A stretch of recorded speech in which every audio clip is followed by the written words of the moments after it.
на тому ж ЗІКу близько місяця тому мав вийти великий матеріал, відео, сюжет про всі напади на мене, про те, які є новини в розслідуванні щодо нападів.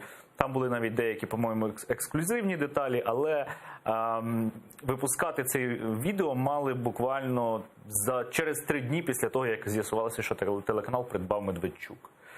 І я зателефонував знайомій журналістці, яка, власне, в мене брала коментарі з цього приводу. Вона сказала, що вона буде звільнятись, і я попросив її не давати в ефір те, що вона знімала про мене, тому що фактично вже телеканал належав Медведчуку, і це було б неправильно. Так, що там показували щось про мене позитивне, тому що... Ми бачимо, до речі, в полі вікні саме цей мультик, який... Так, якщо про тебе добре каже Медведчук, це, або його медіа, це хороший привід замислитись. Що сталося? Сталося те, що...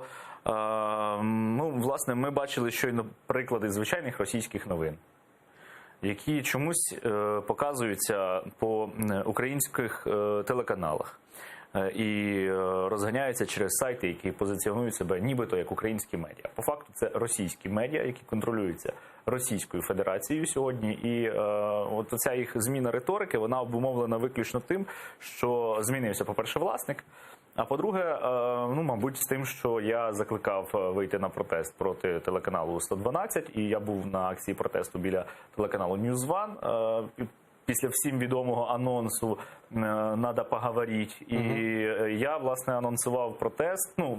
Я анонсував, я написав пост. А, звісно ж, це ми з друзями обговорювали попередньо до того. Написав пост, що варто було б сходити на 112 і подивитись прем'єру фільму Олівера Стоуна «Нерозказана історія України», де Путін і Медведчук в головних ролях. І після цього буквально... я не знаю, матеріалів 50, мабуть, вийшло проти мене. Я моніторив, мені було цікаво подивитись їх реакцію. І реально вийшло матеріалів 50 на сайті Інтера, подробності, ЗІК, News One, 112, Наш, що там ще в них є, наче все перелічив, чи не все? ЗІК, власне. Я теж переглядав. Оце весь день накачували інфопростір, і вночі відбувся вибух з гранатометом. До речі, там вже з'явилася інформація, чесно кажучи, не знаю, наскільки вона підтверджена правоохоронцями, що ці гранатомети, вони з ДНР звідкись там привезені. Ар'єв повідомив, що це партія російського виробництва, і що цієї ж партії гранатомети були вилучені свого часу на Донбасі в схованці бойовиків ДНР.